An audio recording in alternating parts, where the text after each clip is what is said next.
I'm Red. You're watching Power Garage.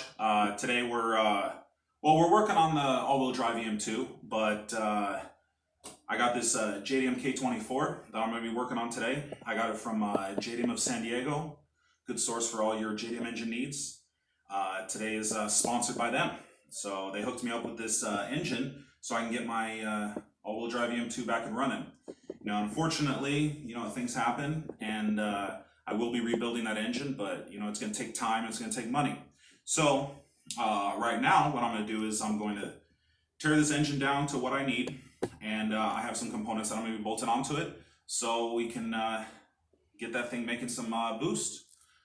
This is equivalent to a accurate TSX engine in the US. A lot of different engines come from Japan, but you actually have to know what you're looking at, because for example, a US TSX motor will be a K24a2, but in Japan, they don't have that number at the end. So it's a little bit more difficult to discern the engine. So what you have to do is on the cylinder head, there'll be a casting number. It's either on the back or the side. It just kind of depends.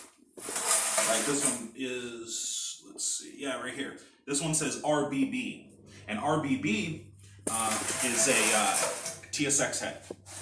So that's how you can tell the difference. If it was an Accord, it would say RAA. But you can go to the importer and they'll know what to sell you. So you just have to tell them what you want and what you're trying to do, and they'll hook you up. So, I mean, this is a great motor just to drop in and make some boosts with. A lot of guys do it. A lot of guys make good power. My customer DJ, you guys saw in a previous video, he has a silver RSX making 450 horsepower, and he's running a stock TSX bottom end. We just changed the head because of packaging. So what I'm going to do is, since my car is built for a 2.4 motor with a 2.0 head, that's what we're going to do to this one today. So I have a Acura RSX K20Z1 head actually, and I'm going to be putting that on this block, and then I also have an RSX oil pump and oil pan that I'm also going to be bolting to this. So really I'm just going to be stripping this motor down just to the block. I'm not going to be removing the pistons and rods. I'm not going to be doing any of that. But it's going to get freshly rebuilt head, some ARP head studs, some Kinetic head gasket, a brand new oil pump, and we're just going to make everything work and everything fit. And I'm going to show you what it's going to take to get this thing up and running. So we're just going to start stripping this thing down. It's pretty self-explanatory for the most part, and I'll let you guys know when we got something important that we got to do.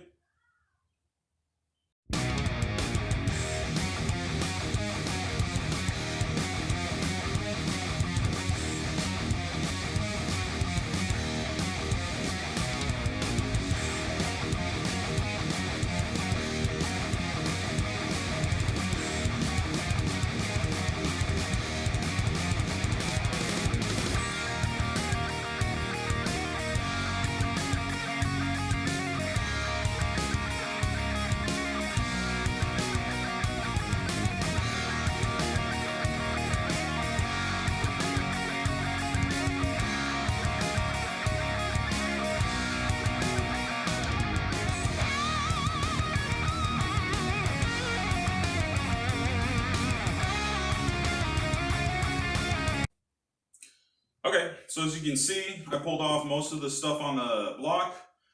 This stud is going to have to be removed so we can run a different style water pump housing. But I pulled the valve cover, and as you can see, the rocker assembly is in very good condition. It's not brown or black or anything like that. This is something you want to look for when you buy a Japanese motor, and JDM of San Diego hooked it up. This one was pretty well maintained. If you start to see yellowing or everything is really dark, that means that the person who owned this car before wasn't changing the oil. So this is a good sign. This will definitely be a good motor to run, and should make some good power. So I'm gonna keep tearing it down. Cylinder head's gonna come off. Well, chain cover first, then the head, and yeah, then we're gonna pull the oil pan and the oil pump, and then this thing will be ready for some upgrades.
yeah, looks like we got a good one.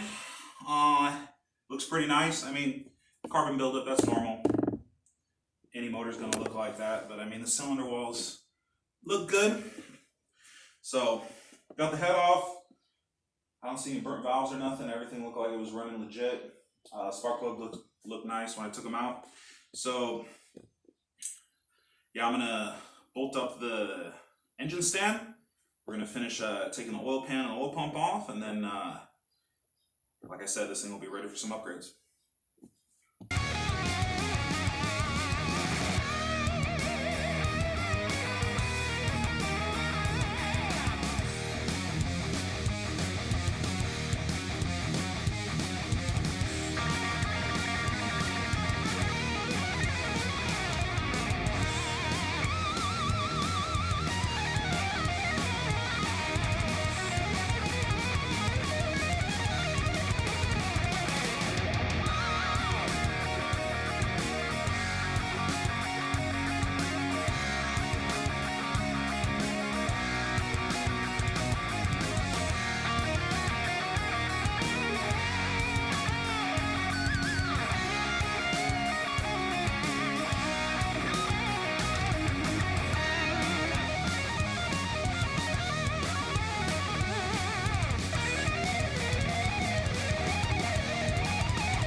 Alright, so this thing is completely torn down. You know, this is what I wanted from the engine. Like I said, you know, it works great just the way it was, but, you know, different things that I've done to my car, certain things wouldn't fit. So, it's ready to get the parts that I want to install. One thing I do have to do before I put the R6 oil pump is there's a little restrictor right here that goes to the balancer. So I have to pull this out and I have to plug it. So I usually just get a screw and I kind of screw it in there and just yank it out. And then, yeah, I got to get that oil pump modified. I have to cut like a little bit out of the bottom of the oil pump just because there's this piece right here. And yeah, let's start bolting on some of these parts. Okay, so I got a brand new RSX oil pump. You have to trim it, like I said, right here. Make sure you trim plenty off here so it doesn't hit. And then it basically just bolts right on. Super easy. Well, if I do it straight. And then I was able to get that oil orifice out, and there's actually threads in there. But what I normally do is I just want to make sure that's sealed. So I just put a little bit of silicone on here, and then just pound that bad boy in there. Just goes right there. Second, try my 12.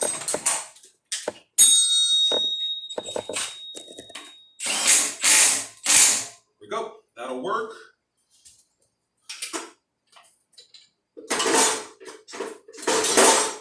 Okay, and then we have to use a different oil pump chain. Bad boy goes right here. I think this one's like a little bit shorter. So, yeah, when you do the K20 oil pump conversion, you just have to swap all these parts over, and then you're good. It's pretty easy, actually.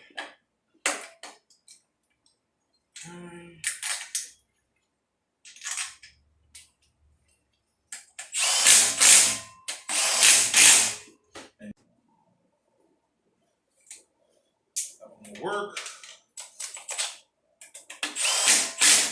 Okay. Now, once you throw it in there, this windage tray is a little nasty looking. It was just in a motor that had a lot of miles. It's not going to affect anything. Cleaned it the best I could. Make sure there was no metal or nothing on there. And then this just fits right here, and you just throw the bolts in. Simple.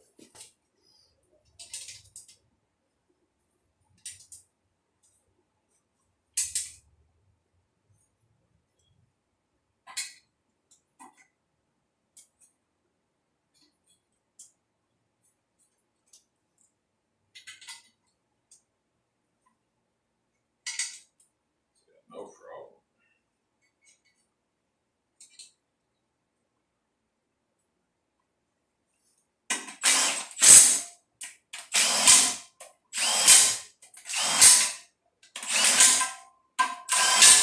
we go. Okay, now we got this right here. So I'm gonna use a lower chain guide from Dry Cartel. It helps so that if you get like a failure with your timing chain tensioner, that the chain can't physically jump. So I'm gonna line up the chain right here with the black mark. Okay. Then I can throw this bad boy on there.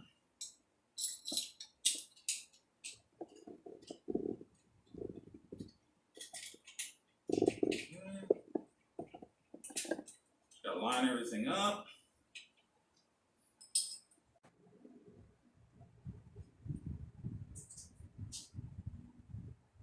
Go. Okay, this bad boy goes right here.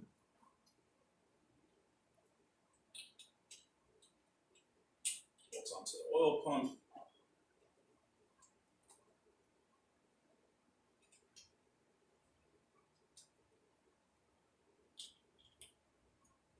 Basically just center it up, tighten it down.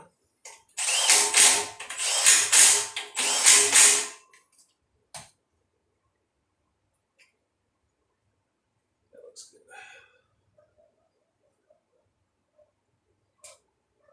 Alright, so let me go get my, I had a 5 minutes ago. Oh yeah, here we go. Now, when you're putting this on, you have to make sure you don't get it too close. You want it close, but not rub it against the chain.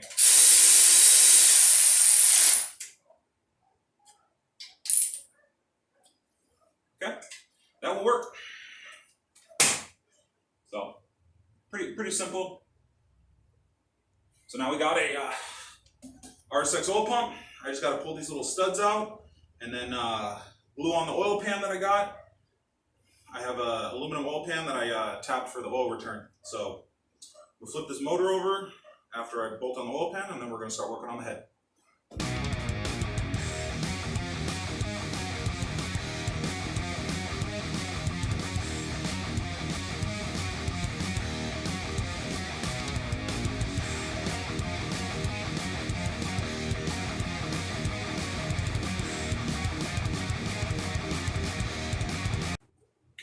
Alright, so I got the oil pump and the oil pan on.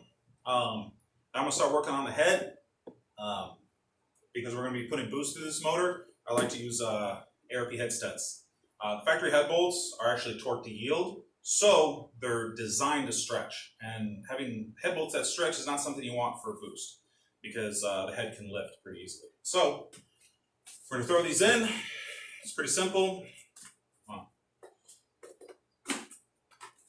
Stickers holding it shut.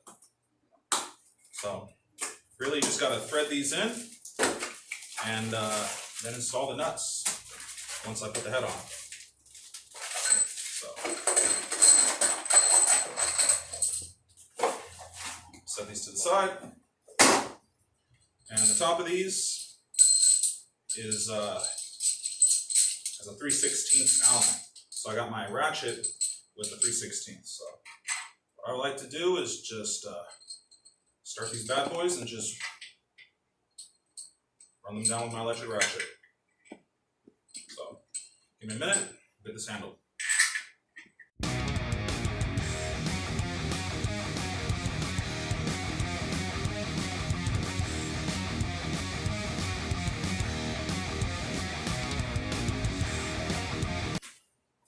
Before I throw the head on, I have a nice Kinetic head gasket.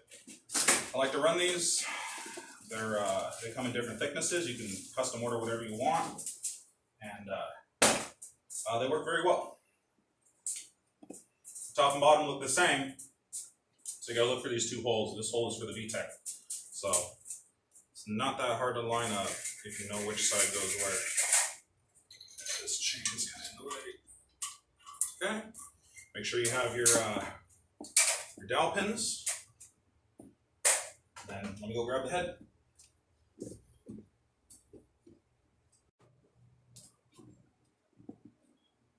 All right, so I had this head rebuilt by my local machine shop that I use. It's nice and clean. Had the valve job done, new valve seals, whole 9 yards. Just make sure that mating surface is clean. Sometimes I get some crap from my trunk. Then, try not to rub the studs too much when you're putting it down. There we go. Easy. Okay. Let's grab this stuff right here. We need the molly lube.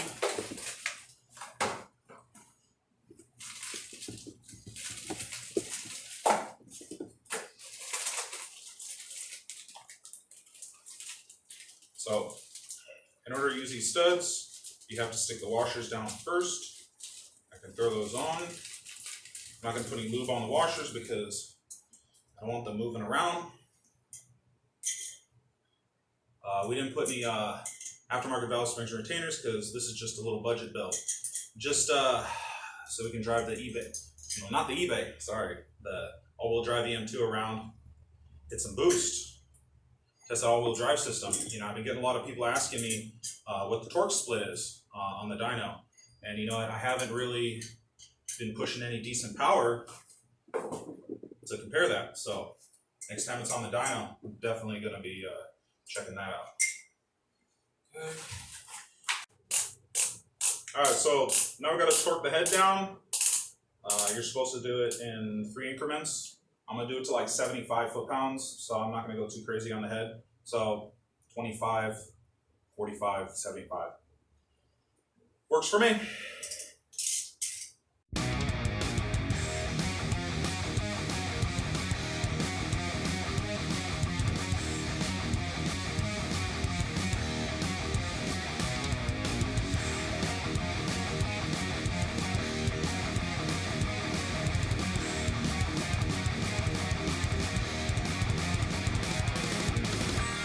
Okay.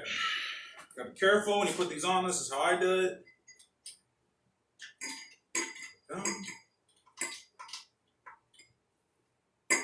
Come on. That's it. Ugh. Where's my hammer? Oh, here we go.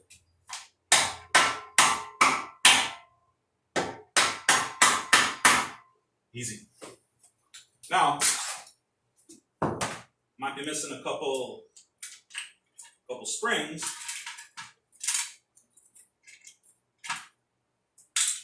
Sometimes they fall out. So what I do, yeah, see, like right here. Okay, that's what I'm talking about. Picked up the wrong side. Okay. So what I'll do is I'll check to see if I have all the springs in the rocker assembly. You can see right there. That's why I don't put the lost motions in first, because it forces me to check. Want to make sure they're all in there, because if they're not, VTEC's not going to work. Oh, there's one missing.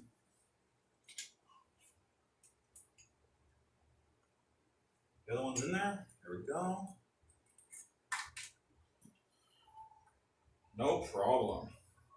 Oh, yeah, this one.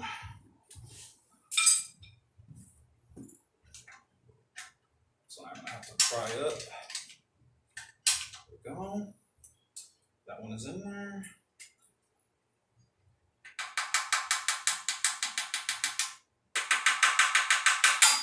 Go.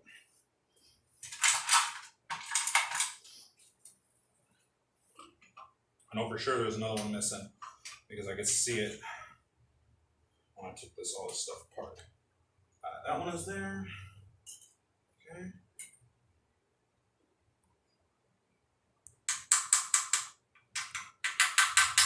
Go. Yeah, I think this is the one that's missing. The ones with the springs, they like to pop out. Yep. Yeah, the one with the spring is the one that's missing. Get this back down. It's right here. Got a little bad boy in there. Good. One more. Then I put the cams on. Yep. We're all good. So yeah, 2 of the pins fell out, so it's always a good idea to check. Now, intake cam and exhaust. So make sure that the lobes are pointing towards themselves. Let's grab this chain. There's a couple links with a black mark, and you just have to put the dot in between. Yep. Check. Yep, that's on there. Yeah, I have another one over here, but that came from the K20. So can't use it. K24 is 3/4 of an inch taller.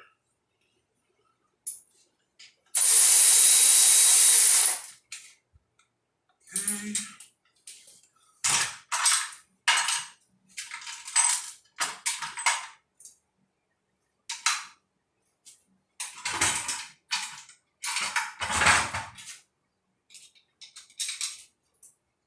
Guides up on here.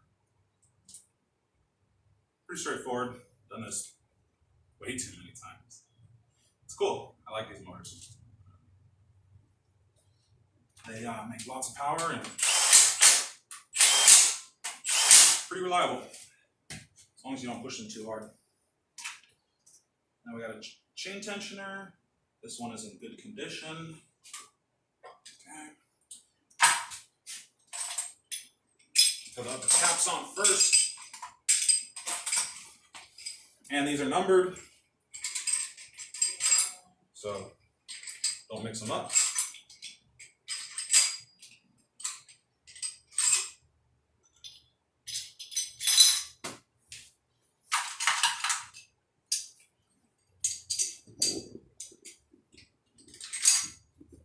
Alright, so I usually use a paper clip to hold this.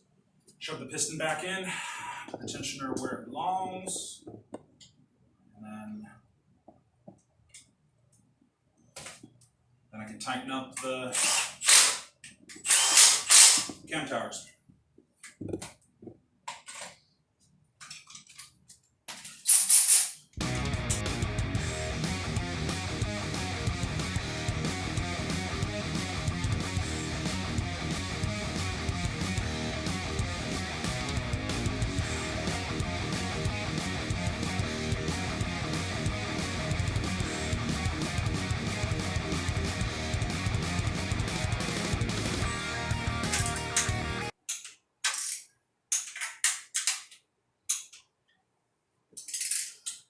That's it. Pull the pin out of the tensioner, and we're good. So, I just got to do a valve adjustment, throw this cover on, a few more accessories, and this thing is ready for some boost. So, yeah, next time we're going to throw this thing in the all-wheel drive EM2, and it'll be running again. So, thanks for watching. Like and subscribe, and check out the Instagram for JDM of San Diego if you guys need any Japanese motors. Later.